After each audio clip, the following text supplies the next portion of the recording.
I'm Candace. And I'm not Ripley. And this is Comicsplaining.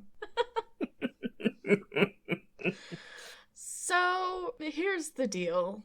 The day after I recorded the last episode, and after I edited the last episode, in fact, we found out Ripley has COVID.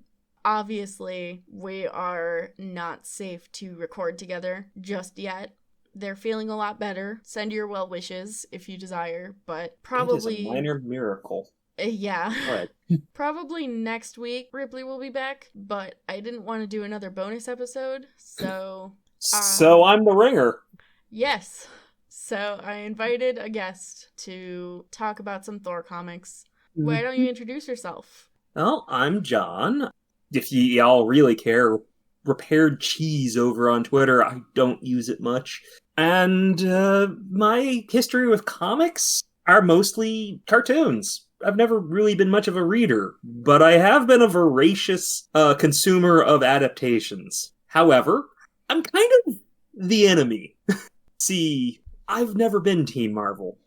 I was Team DC. And then Marvel did some okay work with some movies, starting with a little thing called Iron Man. And, I mean, these aren't maybe the greatest movies ever made, but they're not bad.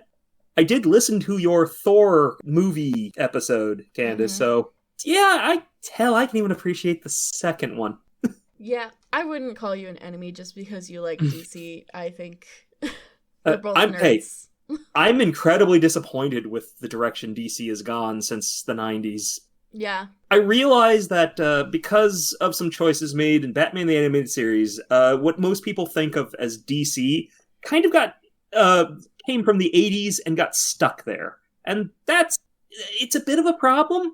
Because now you have, What's-His-Face making a Justice League movie with Cyborg in it, and most people who have no idea what's in the comics are like, isn't he a Teen Titan? Well, he was in the 80s. That's the problem. He was a Teen Titan in the 80s, and they haven't been Teen Titans in a while, from what I understand, so... Yeah. It's just... one of those problems of adaptation and choice. And if those movies were better, I have problems with a lot of those recent DC movies. Oh. Everyone does. It's fine. Well, I think it's good that you have more experience with DC, so we can get a little bit of variety of perspective on this show. Yeah.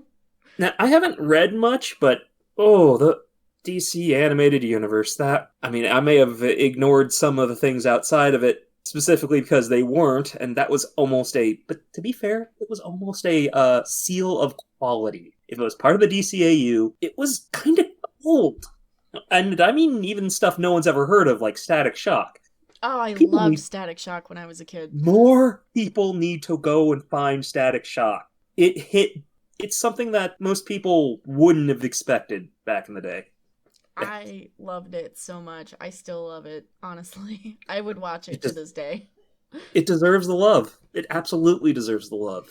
The old Justice League cartoon actually managed to do most of the stuff the Justice League movie tried to do, but better. So, when you're being beat by a cartoon, maybe your adaptation is wrong. Yeah, so, John and I have been friends for how long? A decade? Give or take. Yeah, give or take a year. Yeah, somewhere around there. Yeah. So this should be fun. Well, let's go ahead and get into it. Ah, yes, you're gonna explain some Thor to me. I am. You've been listening to the podcast up to this point because I bullied you into it. Yes, you did. So you should be relatively aware of what's happening. I mean, as much as anything is happening, like, is there continuity yet? Kind of, a little bit, but not, like, really, not really. Because I got the feeling X-Men started to develop continuity, but... Yeah, I mean, this is something that I was talking to you about a while ago, actually, because you said you were enjoying the X-Men episodes more than the Thor episodes, and... Just a smidge. That makes sense to me because X-Men has a sense of continuity and purpose baked in, whereas Thor is just kind of doing things. He sure is. And, just invading foreign countries. Yeah, he does that.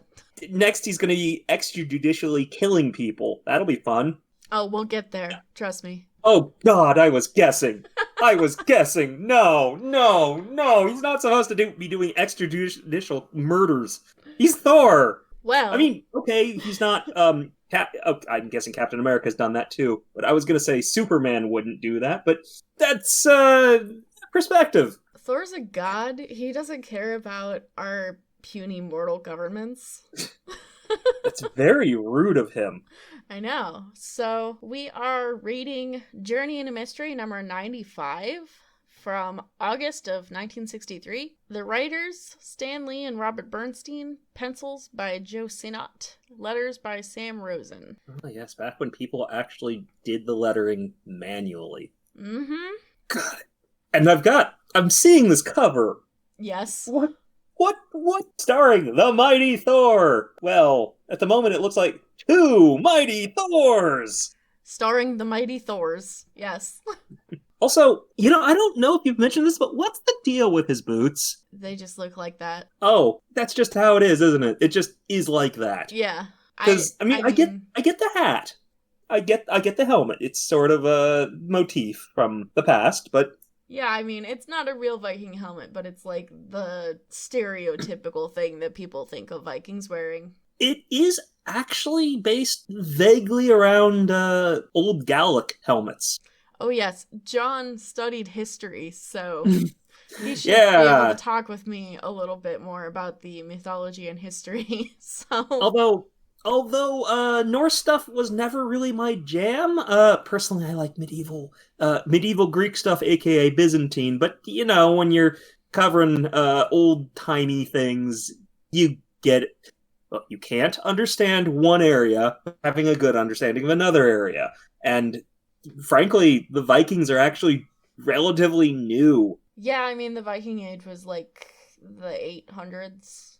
So Thor's a baby compared to some gods. Yep. What the heck?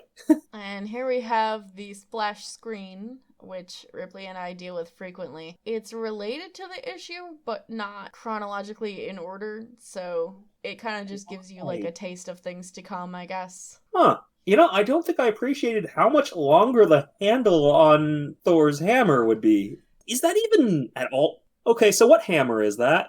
Mjolnir. So that is Mjolnir. Yes. Okay. Why is the handle so long? Ripley and I have talked about this on the show, and they do not understand why I'm so fixated on the handle being long, but it's too long. I understand entirely. Thank you. See, look, I didn't appreciate it when you were. I don't watch your podcast. I listen. I didn't appreciate that this was absurdly long, but even for like a normal sledgehammer, it's too long. So long. This is wrong. And the fact that the hammer is so tiny. And the fact that there's 3 of them on this page just makes it worse. We open in Asgard, where Odin and the other gods have summoned Thor because Asgard is having a drought. Which raises a lot of questions for me. It sure does. My prevailing theory is that when Thor isn't there, it doesn't rain. Because he's the weather god. Mm-hmm. Because Asgard is a magical floating city in space. So, first of all, why do they need rain? Second of all, why do they have droughts? There's a lot going on here. So many questions. Anyway, Odin asked Thor to make rain. So Thor creates a thunderstorm. And he says that he will leave, and a week later he will come back and end the thunderstorm. Which, that's not how you cure a drought, Thor. That's a flood. That is a flood. That's a flash flood. Congratulations. You have now washed away the topsoil. Good job. You've destroyed your home. You've caused an agricultural crisis. Yeah. So that's great. And then Thor goes back to Earth. Because he just does Problem solved. Yep. It's fine. It's fine. It's fine. It'll be fine. It'll be fine. Thor is going to demonstrate something that his alter ego, Dr. Donald Blake, invented. Which Donald What? Blake is not that kind of doctor. I thought he was a medical doctor. He is. What is this green man? That's the thing he invented. It's an android. I didn't know that being a medical doctor made you a master of making androids. Right? I mean, on top of this, he got some professor to demonstrate this android for him so that he could show up as Thor to demonstrate it. But it's like, why would Thor be there? I feel like Don being there is probably more important since he invented the damn thing. But I guess he wanted to show it off by having Thor be there, I suppose. Okay. That does kind of... I mean, would you be more interested in something invented by some random doctor or in something invented by some random doctor and also Thor is there? So everyone is really there for Thor, not for the weird green man. Yeah. I mean, I would be. Yeah, fair. They start to demonstrate what the android does. They have it solve some ridiculous math problem. They have Thor hit it with his hammer. He explains that the android's skin is impenetrable, apparently. Why did he make this?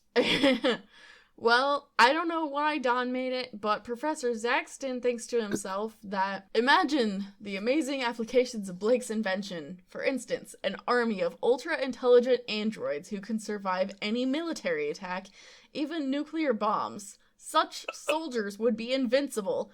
So, horrifying That's military... a super soldier. Yeah, horrifying military applications, I guess. Uh-huh.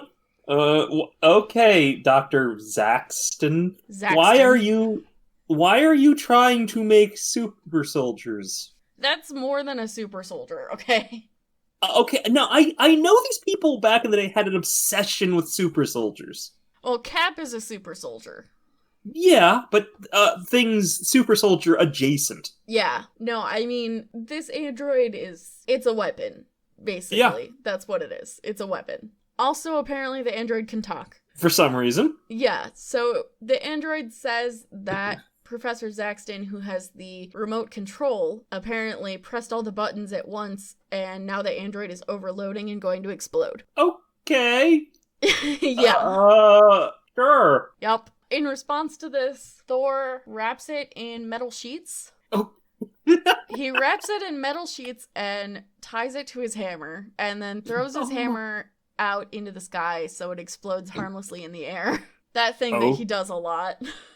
Okay, then. That sure... I'm ready to explode! Yep. And he did. Okay. That sure happened for some reason. It did. Thor then leaves and turns back into Donald Blake and goes back to his office where he has a medical practice because he's an MD, not a fucking engineer. Mm-hmm. And he's thinking to himself, it's weird that happened. It's almost as if Zaxton did it on purpose. When he gets to his office, he finds no one there, including Jane, except Professor Zaxton is there. Why is he there? He's there, and he tells Don that he brought his new invention, which is a machine that can duplicate anything on an atomic level. Oh, that's not a good sign. No. But also, how does this machine work? Honestly. It's like... The amount of energy that would be required to even... This thing should be able to level a city if it breaks. I mean, not just energy, but it needs matter to create things. Where does it get that from? Well, E equals MC squared, so if you have enough energy, you can make matter. Alright, smartass. Hey, it's true. If you have enough energy, you can make matter, but the amount of energy required is like, oh, you need a sun. You need a sun to do this. Yeah, and this machine is the size of a camcorder.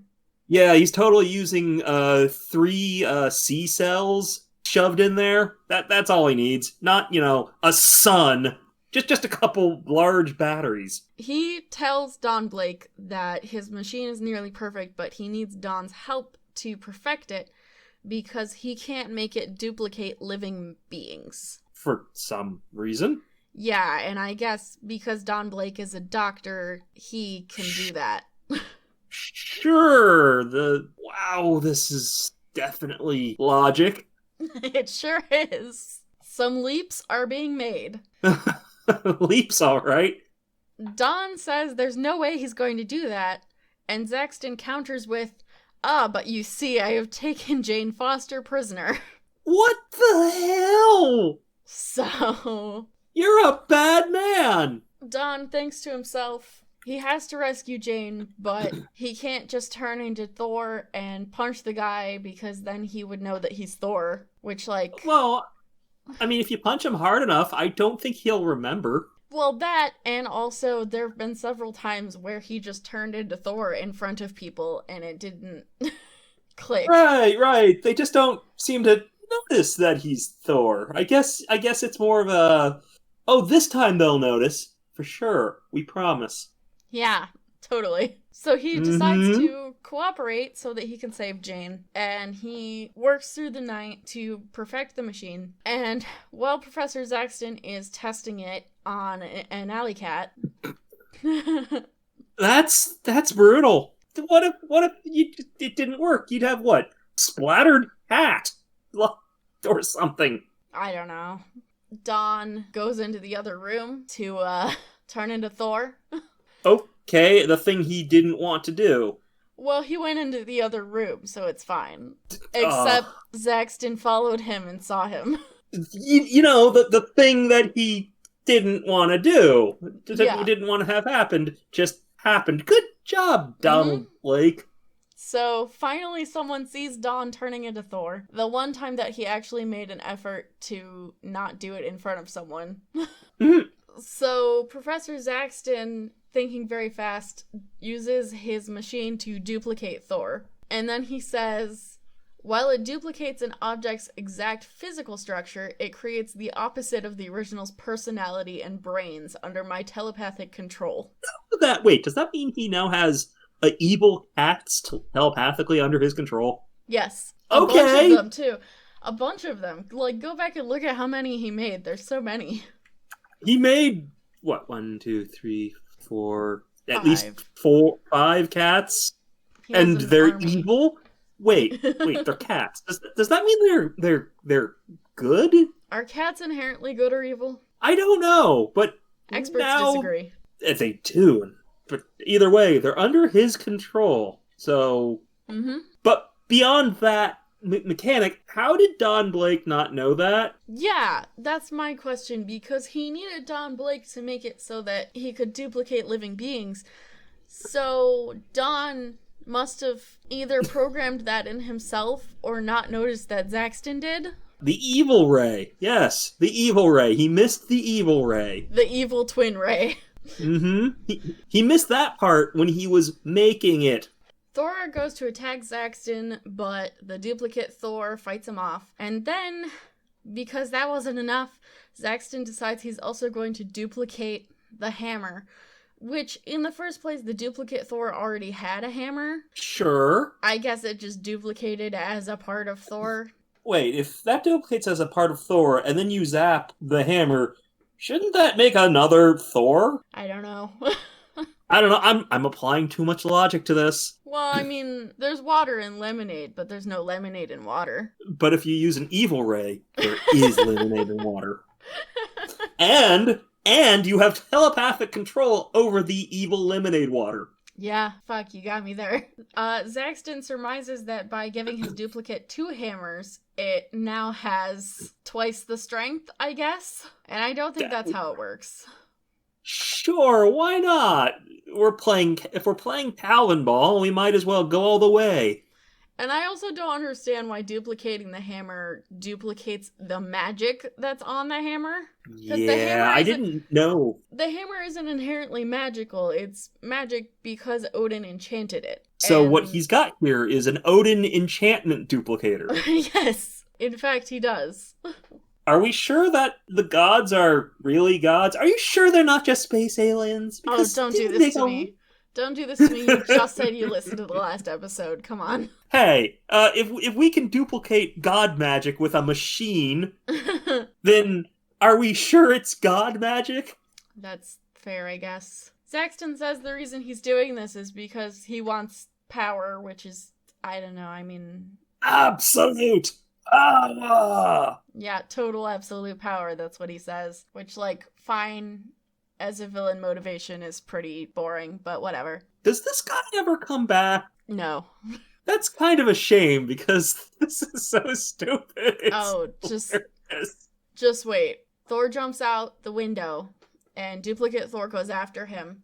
So, Zaxton duplicates a building in front of Thor so that he smacks into it. The building that he creates pops up perfectly on a city corner, so I have a lot of questions about that. Did he duplicate the people in that building? Is there now a bunch of doubles walking around that just have to live like that? Did he duplicate the people also? What was the space that was there before he put that building there? What about the people who were in that space before he put that building there? I have so many questions. Is this like a normal So this is, is this New York? Where is this? New York. It is New York. So is this just a normal New York problem in the 60s? You might get duplicated by a random mad scientist? I mean, this early on, not quite as much, but later on, yes, because in this era, we didn't really have a lot of superheroes running around yet. But it only gets worse from here. Thor smacks into this building and falls down on the ground. Duplicate Thor is coming after him with his two hammers. Original Thor creates lightning, which strikes duplicate Thor, which I think should not work because Thor is a thunder god, and if the duplicate is an exact copy of him, it should also have power over electricity, so... Well, yeah, you'd think so, but I guess not. I guess not. Because anyway, there he goes tumbling down in, like, the most ridiculous way ever. Yep, it knocks the duplicate out of the sky. On the next page, we see... Oh, no. Original Thor throws his hammer at duplicate Thor, but Zaxton, seeing his duplicate is about to get destroyed, creates a third Thor in front of the original duplicate Thor to block the blow. Oh, no. Why? And I don't know. I mean, if he has the power to create another one, could he just not do that after the first one gets destroyed anyway? There's so much Calvin Ball on this page. Oh my god. The two Thors go flying into the sky, chasing each other, and Zaxton creates a whole bunch of jets in front of them. There are almost certainly people in those jets. Oh, definitely. Okay, assuming everyone survives in the duplicate jets, what do you land? Let's see. 1, 2, 3, 4, 5, 6, 7, 8, 9, 10, 11, 12, 13, 14, 15, 16 versions of the same jet. Yeah, he created a whole bunch of them. Thor, I guess, has to stop because he doesn't want to slam into those jets. He's in the air, so I feel like he could go up or down, but okay. I mean, how does he fly? What do you mean? Does he have the ability to fly, or is he, like, just jumping really super, super well? He flies. It's not jumping, it's flying, but he himself does not fly. He uses the hammer to fly. So it's like hammer-propelled flight, but it is flight. Just hold on. Yeah. I mean, he could steer it, though. But I guess the other Thor can do it, too. Well, he's got two hammers, so... he can fly super good. Yeah, he can fly twice as much. Not wanting to run into the planes, Thor has to stop and face the duplicate Thor. Duplicate Thor attacks Thor because I guess Thor just accepted this was going to happen. But the hammers don't really do anything to him. They're kind of soft. And he looks at them and he suddenly remembers that his hammer has words on it. Did he forget that? Or is this the first time that's gotten mentioned? It's definitely not the first time. I didn't think so. It was brought up in the first issue. So he did forget this, that his hammer has words on it. He did forget that. Wait. Then how, if that thing says what it says, the other Thor using the duplicate... Wait, are these duplicate evil... How does duplicate evil hammer work? I'm so confused. Well, the hammer doesn't have consciousness, so it wouldn't be evil. I think. Although, if he duplicated the enchantment, I guess... Oh, God. Like, the logic here is that it doesn't hurt him because the enchantment worked. Yeah. But that introduces a lot of problems because the other Thor is able to use them at all. What, does evil Thor get some of the powers of Thor? Well, this is the thing that's happening, because the hammers hit him but didn't hurt, and he remembers that they have writing on them, and he surmises that they're not effective because the duplicate Thor is evil. But then why was he able to fly? I guess, as opposed to every other time that Thor has turned evil, it was a progressive loss of powers. Sure. Let's just not worry about the inconsistencies in the story. Yeah, it's fine. It's fine. Original Thor beats duplicate Thor. That's all you need to know. Yes. He goes off to fight Zaxton now. Zaxton, seeing that he's coming, duplicates himself as a decoy. That's not good. Yeah, I guess in his rush to do this, he falls. He's like standing on the overpass of the highway. Okay. And in his rush to create this duplicate, I guess he kind of falls. Oh no! In my nervousness, the machine slipped out of my hands! I must grab it before it falls over the parapet! What? The parapet. What is this, a castle? Yeah. Urban castle. Does that have a railing or not? Consistency, please! On the next page, Zaxton is falling over the bridge. Holy shit! Yeah. Thor flies to try to catch him, but doesn't make it, and Zaxton fucking dies. He just fell to his death. He just fucking died. So yeah, he's not coming up again, John. Hey, the good version of him could come back. Yes. Or fade away. Yes, wait. What? The planes, the building. Are we just not going to address... Oh no. Well, hang on. Let me wrap this up and then we can talk about it. So Zaxton... falls to his death. Yeah, Zaxton fucking dies. Thor notices that Zaxton created a duplicate of himself right before he died.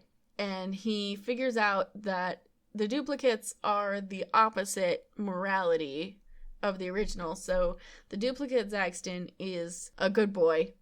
And he can now take over Zaxton's life and do good things. After Thor disposes of the dead man. That's a great question. What did he do? Thor, I have questions. That's something I didn't even think of. But he just if the duplicate is going to take over Zaxton's life, what does he do with the fucking body? I want that comic. Thor disposes of a body. I mean, he's a space god, so I guess he could just take it to space. But do you think he would take it to space? I have no idea. Well, you need an idea because he did it. He disposed of a corpse. Clearly. In New York City. On a New York City road. There's probably traffic there. Oh, yeah. There's cars in the panel. Mm-hmm. After this, Thor goes and rescues Jane, who was tied up in Zaxton's basement, apparently. Sure. And he tells Jane that Zaxton has reformed and he's sorry for kidnapping her. Okay. Sure, yes. And no one needs to know that he's actually a duplicate who's good? Here's the thing about duplicate Zaxton. There were duplicate Thors created during this fight, 2 of them to be exact, and both of them, the second they were hit, disappeared. Mm-hmm. Are we to surmise that the same thing will potentially happen to the duplicate Zaxton one day? That's a safe assumption, actually, that he stubs his toe and fades away. After years of... Maybe he ends up doing something good and then stubs his toe at a reception and fades away in front of everyone, and then they're all so confused. Yep. I mean, that's pretty much the future that we're looking at. Also, I think the building and the planes probably also disappear. Oh, no. So I guess Zaxton's machine wasn't perfect after all, because it creates temporary duplicates, I guess? but we're gonna let this one, just go. Sure, fine. Yeah, and it never comes up again. Oh, God. and oh yeah, we have to close the story that we started at the beginning for some reason. Yeah, so a couple days later, Thor goes back to Asgard and stops the rain. Why did they waste time on the rain in Asgard? I mean, Thor comics do this constantly. They start a story that doesn't really matter, and they end with the same story. Yeah, with the actual story sandwiched in between, yes. Okay, sure, that's a thing. It is a thing. So, this is the whole comic, yes? Yep. Yes, it is. 13 pages. 13 pages. They really did used to tell whole stories back in the day. Oh, yeah. God, this feels so incoherent. A little. Like, a little? Stop, we're not even gonna investigate Don Blake's robot. Oh, yeah, that also never comes up again. Nothing you in know, that issue ever comes up again. Then why does it exist? What was the point of comics back then? Like cartoons, back when we were kids, every episode was a self-contained thing. I mean, yeah, that's called a bottle episode. Mm-hmm. It's a style that's mostly gone out of fashion these days. Yeah, well, this is from the 60s, so they were still doing that. Thor doesn't get a cohesive plot until quite a bit later, honestly. When do we start getting introduced to people who come back? Well, we have people who come back. We have Loki. We have had Loki's first. We've had quite a few appearances of Loki, actually. Right. Loki showed up, and now Loki isn't here. It's a shame. Loki appears every now and then. Actually, fairly often, considering how many issues we've gone over. Odin is there sometimes. Not as much as he is later. Well, I'm looking at the next page. You're looking at it? Journey into Mystery, 96? 96. Merlin the Mad. Yes. That is a very 60s wizard. Yeah. Journey into Mystery number 96 from September of 1963. Writers Stan Lee and Robert Bernstein. Art by Joe Sinnott. Letters Artie Simek. Indeed, this is the introduction of Merlin. You were just asking about characters who return, so here you go. Like, as in Merlin? Yeah. He's not just some dude who calls himself Merlin. He's actually Arthur and the Round Table and all that. Yeah. Well, I mean, I guess this is a comic about the Norse god Thor, so... Yeah, and he's wearing a dollar store wizard costume. Yeah, that's the problem. He's wearing... he's wearing a bed sheet. And a pointy hat. A bed sheet that he sewed into his wizard outfit. Mm-hmm. Wow. Where was this guy in the MCU? Great question. And in that outfit, we need ridiculous wizard costume. Yes, absolutely. And that second page that doesn't necessarily... Oh, the first page that doesn't necessarily connect anything. You see, you might think that because that's what it has been every time before this, but actually this is part of the story. Why would you do... I realize they've been wasting a page for narrative structures, but you can't just do that. People are going to skip it. Yeah, so the first page, Thor is lurking at a shipyard. I don't know why, but... he sure is. Yeah, he is. He's just, hiding behind boxes. I don't know what he's doing there. I guess King Arthur is real here. Why are they putting... That is not a well-secured coffin. Yeah, so the dock workers are unloading this sarcophagus, and this, I don't know, he's a museum owner or a scientist or something, is talking to them about it, and he says it's the body of Merlin, the wizard of King Arthur's court. Okay, why mad? Who made Merlin mad? I've never heard of Merlin get referred to as a mad wizard. Is this a weird Marvel thing? It's a good question. I'm really not sure where the idea comes from. Loki as a villain has traceable roots. Yeah. Merlin as a villain, kinda out of left field. Yeah, because Merlin wasn't a villain for Arthur. He was an ally. Yeah. If you want a villain, you go with Mordred. Yeah. Okay, to be fair, it's not like these people could just go on Wikipedia and learn about Norse and Anglo-Saxon, actually, Welsh mythology.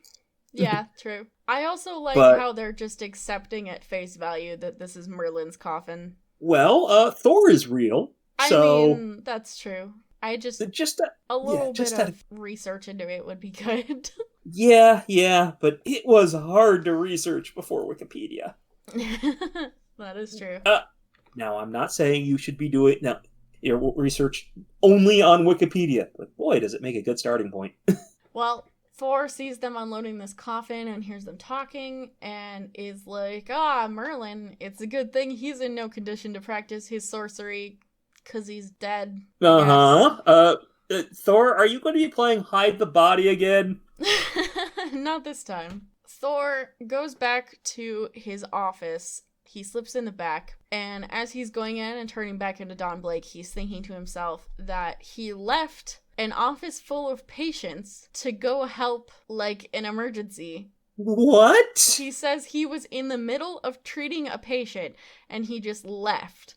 So Jane is going to be mad at him, and, like, yeah, I think so. Now, to be fair, that's what some doctors' offices just feel like. Yeah, sometimes.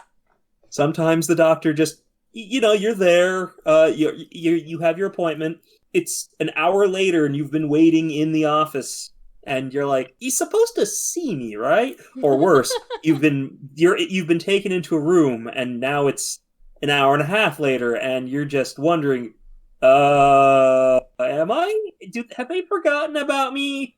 Did my doctor go off to investigate a corpse at the docks or something? Did my doctor turn into Thor and go rescue a bunch of people in a bus? Certainly hope not.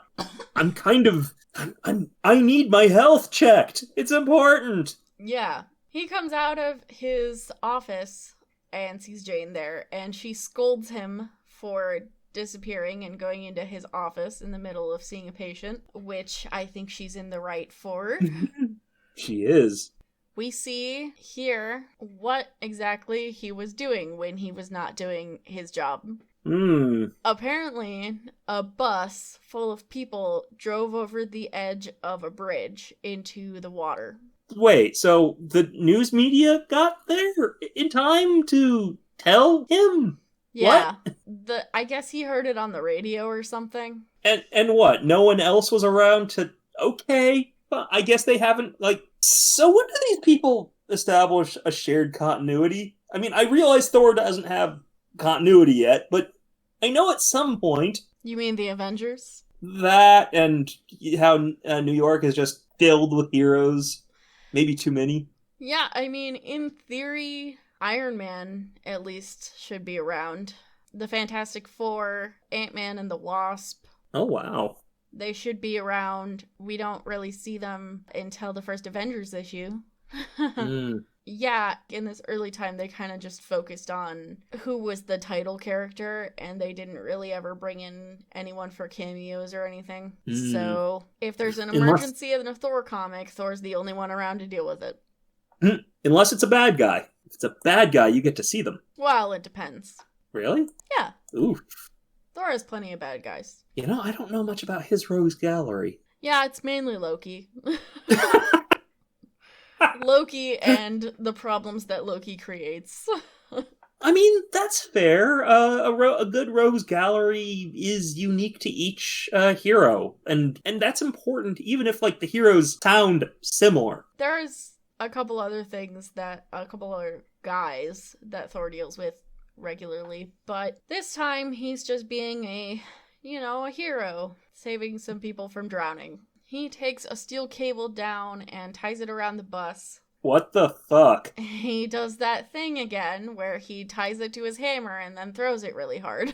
And doesn't kill them. Does not kill them. In fact, deposits the bus safely at the bus terminal. Gently at the bus terminal. Gently, yes. and the bus, I guess, just stops being full of water, I suppose. Well, it was in the air and draining. So, hopefully no one drowned, and hopefully no one broke any bones. Oh, yeah. Totally. Hopefully. Hopefully. And then the hammer comes back to him. I guess. Apparently. Flash forward back to Dawn and Jane in the office. On the next page, Jane is listening to the radio where they're talking about how Thor saved the bus. And Dawn is like, oh, if only she knew that I was doing that instead of my job. You could just tell her. He could, well, no, he was forbidden from it by Odin a couple issues ago. Oh, God. It is so hard to keep track of the wild rules of Thor. Yeah. It's so different from what what Marvel and Disney has turned it into. Oh, yeah, definitely. Like, they are basically different characters that happen to share a name and... No, I wouldn't say they're different. They're that different. Really? No. I would say the rules surrounding them are definitely different, but as characters, they're the same. I don't know. You've made a pretty good case that Donald Blake is very important to Thor as a person, and he doesn't exist in the MCU. That's a good point. You're right. But, I mean, without other than him, that... other than a core origin story, Batman's parents lived. They got shot, but they lived. They got shot, but they're okay. Yeah, this Batman is going to see his parents, not at the cemetery, but at their home, because they've moved out of the city. They got tired of Gotham. And he doesn't really need to... He's not as anti-gun as he usually would be, because, his parents were fine, so he doesn't have a gun trauma like he does normally. I mean, they still got shot, John. Well, yes, but mostly I'm poking at Zack Snyder's obsession of giving Batman a gun. Oh, God. Okay. Oh, I hate that. Batman doesn't like guns. Okay. It's a core character trait. All right, okay. Let's get back to the point of this issue. Sure. At the museum, some archaeologists, I guess, are examining the sarcophagus with Merlin in it. Why would they move it, though? They're moving it out of situ. You don't just drag a sarcophagus from wherever you found it. You need to investigate it in its location where it was. Yeah. Well, they're taking the lid off, and they find that inside it, Merlin's body is in perfect condition. Yeah, he's just a dude. Yeah, he's just a dude. As if he had died only yesterday. And the scientists, or whatever they are, talk about this for a couple minutes, and they're like, could it be that he used magic? No, there's no such thing as magic. There must be some scientific explanation. Maybe the crypt was airtight. Sure, that sounds right. Or maybe he had some embalming process that we don't have. Let's go to the other room and talk about this. Well, I mean, they think they're looking at a corpse. I wouldn't want to stand over a very fresh corpse. Okay, but couldn't one of them, make sure he's actually dead? Would you? If you open a 1,000-year-old sarcophagus and see that the body is perfectly preserved, what would be your first thought? Run. That's very silly. My first thought would be, this is just some dude who crawled in here to play a prank on me. But also, this dude should be speaking Old English or Old Welsh or something, yet he knows modern English perfectly. It's fine. Don't question it. I'm questioning it. As soon as the scientists are gone, Merlin wakes up. He looks evil. He does. How else would you know that he's evil? I realize they have the subtlety of, one hammers. of Thor's hammers. At least one of Thor's hammers, but come on. Merlin gets up, reminiscing on, how long he's been asleep for, and when he used to work for King Arthur in Camelot. And he reveals that, in fact, all along, he was not actually a sorcerer, but a mutant. Okay, I'm a little more distracted by John F. Kennedy. Oh yeah, John F. Kennedy is the president. I had to check because Like, this was released in September. The man doesn't die until November. Ooh, yikes. Yeah, he's only got a few more months. So, like, this is super duper dated. Yeah, so, Merlin is not a sorcerer, he's a mutant, I guess. A mutant. Yeah, as in the X-Men. I know who the mutants are. He's definitely a mutant. While I was going over this issue prior to recording, I ran this past Ripley to see if they knew anything about it, and they did not.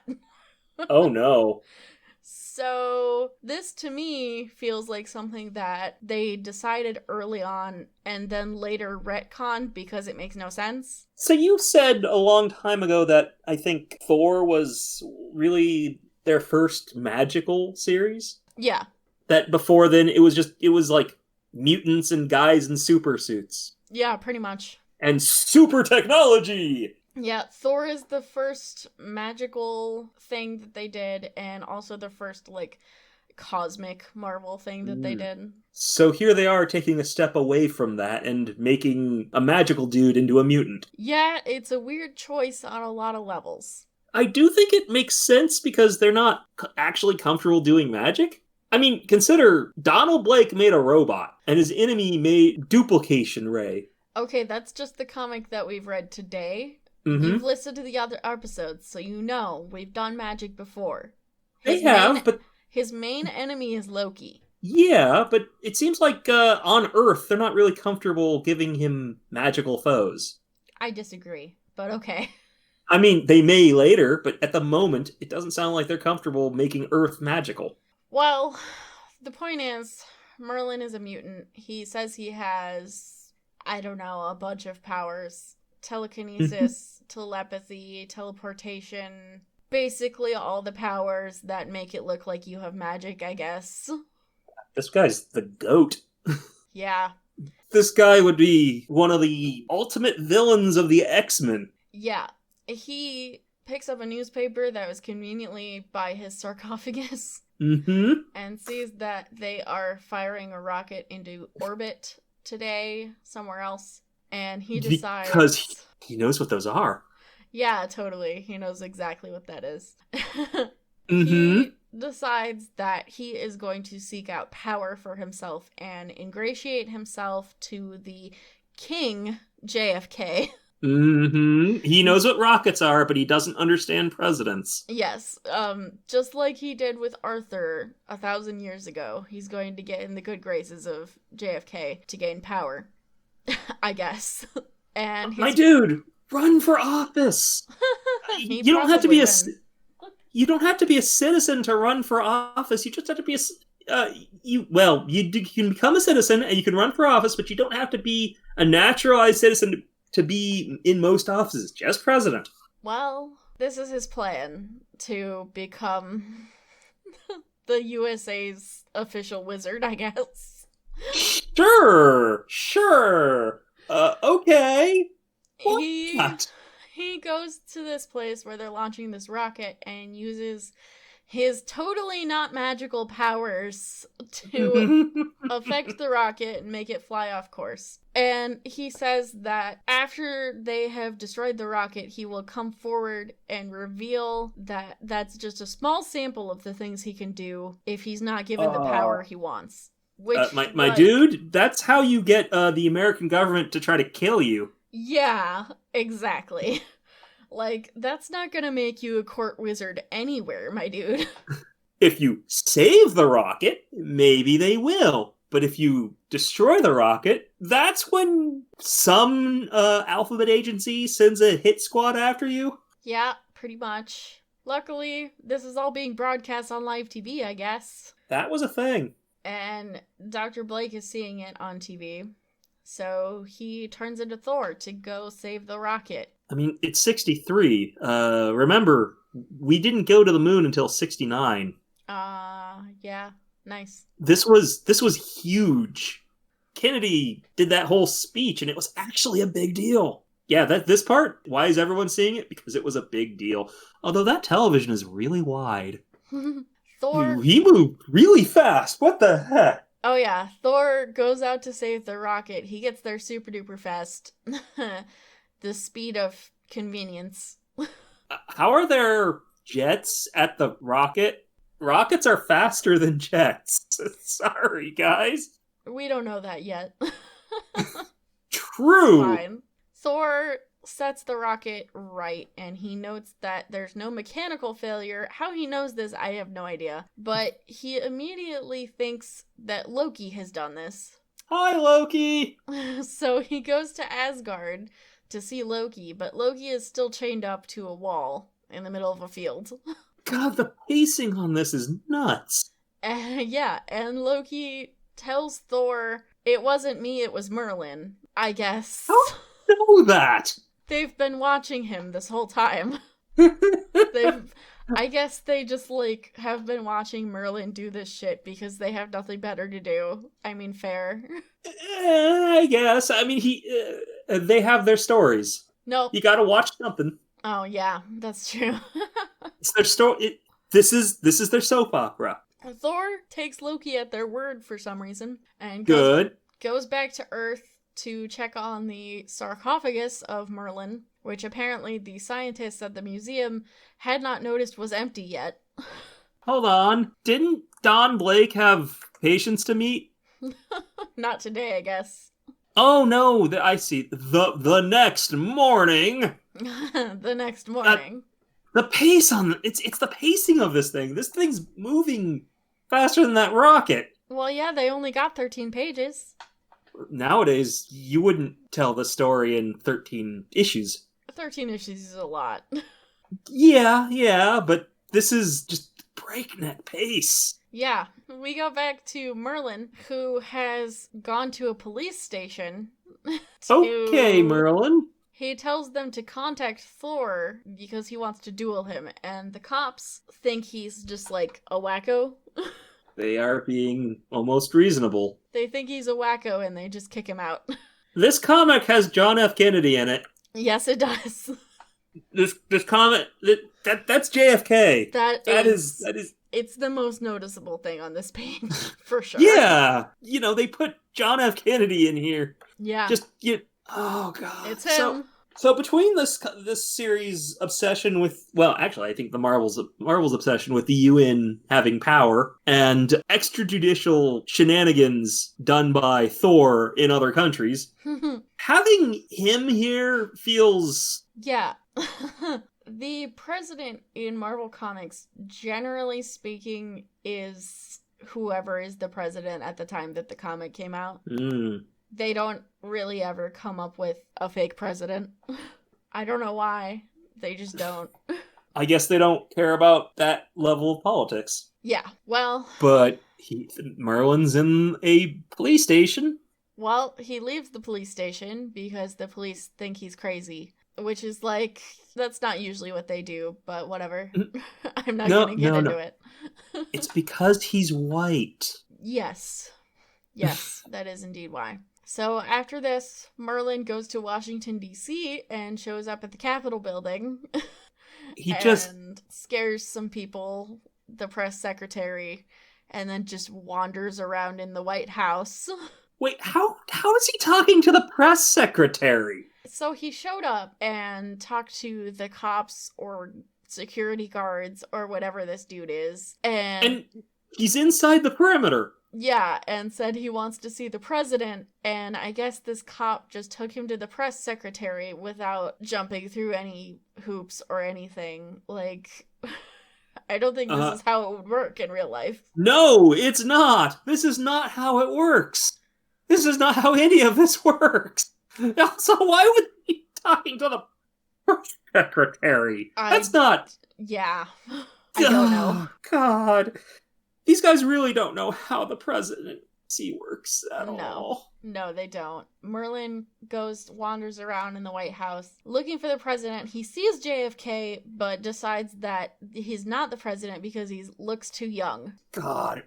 I realize people kind of obsessed over how young the man was back then, but come on! Meanwhile, the press secretary is sending out a bulletin that Thor needs to come and fight Merlin because he's at the White House, I guess. Ah, yes, the bulletin that says, the White House has been compromised. We need a Norse god to come fight. It's a weirdo in a pointy hat to save the president. Yeah, that's just how it is. Is this a video game from the 80s? No. Because it could be. This could totally be a video game from the 80s. Are you a bad enough dude to rescue the president? He is bad enough. Mm-hmm. He flies to Washington, D.C. and crashes through a window in the White House to fight Merlin. Sure does. On the next page, we see the fight. Aww. And a lot of things happen. They sure do. Basically, we'll sum this up, what's important. They fight for a minute, and then Merlin, I guess, uses his powers to freeze Thor.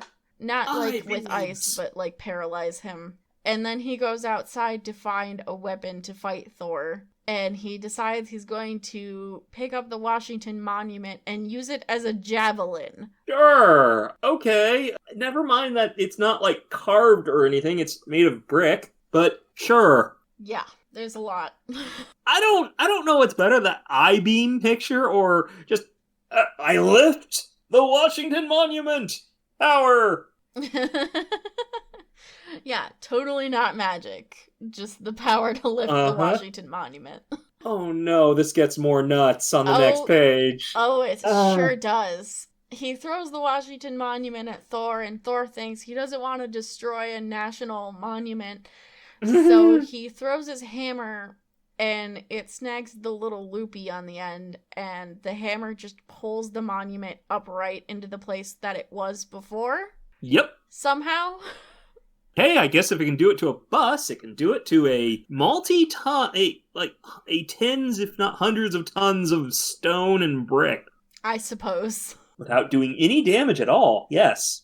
Next, Merlin decides to crush Thor with the Pentagon, which I don't think the Pentagon is in Washington, D.C., is it? Memory serves, it's a bit outside. The Pentagon is in... It is in Washington, D.C. Okay, I was wrong. Well, we were both wrong. That's okay. Yeah, but it's not, right... I don't think it's right next... I don't know where the Pentagon is. That's not my job to know where the Pentagon is. It's not Stanley and Robert Bernstein's job either, apparently, because Merlin is picking up the Pentagon. And I'm digging this picture of Thor in the ground. Yeah. So Merlin tries to crush Thor with the Pentagon, and Thor decides he can't get out from under it fast enough, but he's going to smack his hammer on the ground to make a little, furrow or, a ravine or something, and then he lays down in that, so the building is just, set down on top of him. Mm-hmm. We're just having an entire romp through DC, aren't we? Yeah, I kind of feel like this issue was just an excuse to bring up, DC and all of the monuments and stuff.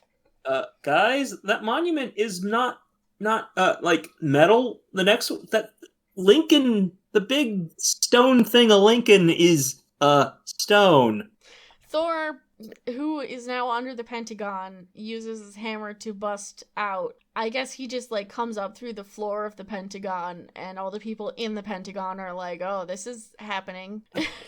And then he leaves. Sure. So Merlin decides he's going to animate the statue of Abe Lincoln, which... The Lincoln Memorial. Again, totally not magic. It gets worse. Oh, it does. It's the end, Thor. If you try to fly away, I'll make the bronze statue fly after you. Yup, it literally says bronze. Guys! Lincoln's not made of bronze! This is secondary to my main concern about this, which is that as the Lincoln statue is advancing on Thor, what Thor does is he uses his hammer as a fan to blow Abe back into his chair, which apparently makes it stop being animated somehow. There's a lot going on here that doesn't make sense. Yeah, it's Thor. That's just how it is. I told you these comics were gonna be a couple of doozies. It is so hard to keep it all in my head. How do you process all of this? You know, I just take it in and I move on. Finally, we come to the ultimate confrontation. Thor decides that fighting Merlin is not working, so he needs to take a different tactic. He turns into Don Blake, which is a weird plan. Why? And he tells Merlin that he has the ability to turn into whatever he wants because his magic is 10 times more powerful than Merlin's. So if he wants to, he can destroy Merlin right now. I guess he's trying to intimidate Merlin so that he'll stop. But, like... He's bluffing really good. He's bluffing really hard, is the thing, because Merlin has been fighting him, so Merlin knows that this is not the case. If Thor had the power to destroy him or stop him before this, why didn't he do it? I don't know. It makes no sense. But I guess it works somehow, because Merlin gives himself up, and Don, aka Thor, aka Don, tells Merlin to go back to his sarcophagus and cast whatever spell it was that put him to sleep for 1,000 years before, and he just does that. Sure! So Merlin's back in his sarcophagus. It's totally fine. It's never gonna come up again. The pacing on this. And then, on our last panel, we have Don back in his office performing surgery because he's both an internist and a surgeon, for some reason. This man doesn't sleep, does he? No, definitely not. Like, doctors are known for having a pretty brutal schedule. This man does everything. Wait. He really does. So Jane is also a nurse. A surgeon assistant, or whatever the heck they call him. I suppose. Sure, why not? This man also makes robots. He also makes robots. Why not robots. be all the doctors? He's also a Norse god and a superhero. Mm-hmm. He's so many things. Well, that's the end. That doesn't feel like an end. Do you feel fulfilled? No! I have so many questions. I don't understand his plan. I'm going to threaten the people I want to work for, and that will get me a job. Yeah. That works. That definitely works. I don't know, maybe in Arthurian times that did work, I guess. Maybe. And then Thor just defeats him by lying. Bluffing. I mean, that plan in the end feels more like a Loki plan than a Thor plan. Well, they are siblings. That's true. It's a lot. I don't know what to make of it, but there's so many goddamn words on this page. Which page? The last 13. Page? The last page. Yeah. Yeah, early Marvel Comics had a lot of words. Most of my more recent comic consumption has been in the form of manga. And I say more recent because I haven't really touched that stuff in a while, and it's a completely different sort of thing. Like, you can't really compare the two. A lot of comic fans generally talk about manga in the same kind of space. Really? Yeah. Since starting this podcast, I've branched out into, like, the wider comics community and listening to other comic book podcasts, and a lot of other comic readers also talk about manga a fair amount. Well, then I can definitely say I've got a good amount of experience on that front. Yeah. I haven't really kept up. I don't know, maybe there's just nothing out there calling out for me. I guess that's what happens when you start to get older. You start losing interest in stories about young boys. Yeah. Come on, tell me stories about people who aren't children. Come on. I know I can't expect better from Shonen Jump. It's literally called Shonen Jump, but still. Yeah. Yeah, if you're expecting anything in Shonen Jump to not be about a teenage boy, you're looking in the wrong place. I know, and there is less popular, less well-known stuff that does scratch the itch for, I want a story about adults. Yes. But again, less popular, less well-known. Still, this is just, I don't know. I don't know how this compares to, I mean, was this just par for the course back then? Yeah, pretty much. I guess this is just what, I mean, they had, 4 channels on television? What else did people have to do? Yeah, I mean... Basically.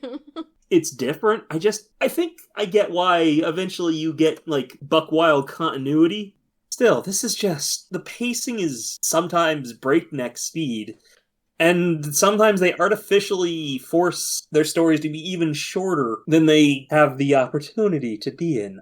Oh, man. This stuff's nuts. Yeah. And now Marvel's decided we want our MCU stuff to be in television format directly instead of farming it out to other people. I mean, I've told you this before, I think, but I think comics are better suited to the TV format. I don't think you're wrong, but this era of comics would not work on television. Well, I don't know. It's a Saturday morning cartoon.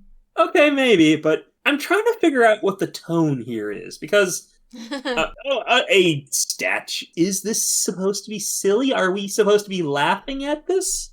Is Merlin supposed to actually be threatening? Wow, Merlin and Loki have the same nose. It's because they're evil. I know, but page 8 lets me look at them side by side, and they have basically the same nose. Yeah. They have evil nose. Yeah.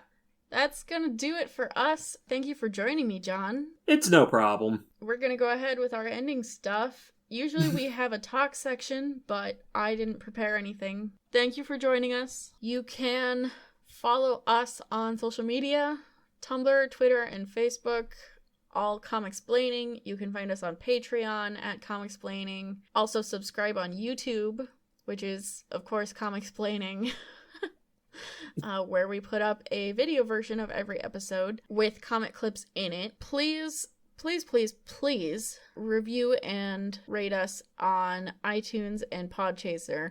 We would super appreciate it. April is actually the Reviews for Good month on Podchaser, so if you review a podcast or an episode, they will donate 25 cents to Meals on Wheels, and if we reply to your review, they will up it to 50 cents. So if reviewing our podcast is not enough for you, you can donate to charity by not really doing all that much. So that's something to keep in mind. Neat. It is neat. Ripley usually does this because I can't remember all the things. I don't know. I'm literally a guest person. You are. I'm not actually asking you. I'm talking to myself. I was about to call myself a guest, but this isn't my Bim Bam, so... No. And I'm not an expert. I'm really not an expert. No. You're the opposite of a guestpert. Yes. You can join us on Marvel Puzzle Quest if you so desire. Join our alliance. It's called 6-1-Fix. The number 6, the number 1, and the word fix. Join us. We play on there almost every day. You can even talk to us in the chat if you want, if you're not up to talking to us on social media for whatever reason. Also, please check out my webcomic. It is on tapis.io/series/ephemeris, EPHEMERIS. And also, you can catch both John and I, actually, playing D&D every Sunday on twitch.tv/droptune. We're going to be doing that tomorrow. So join us next week when hopefully Ripley will be back once they are feeling 100% and there's no danger that they're going to give me the plague. I mean, hey, this was fun. Yeah, so I mean, if they're still not feeling good, I'll ask you back, but... And hey, if you want to explain comics to a nobody, I'm not against it. Yeah, I definitely also would not be against you coming back. Thank you, listeners. I can be found at Repaired Cheese on Twitter. If anyone actually cares to bother me there, I don't use it much, but I am there. Yes, you are. So, thank you, and goodbye. Bye.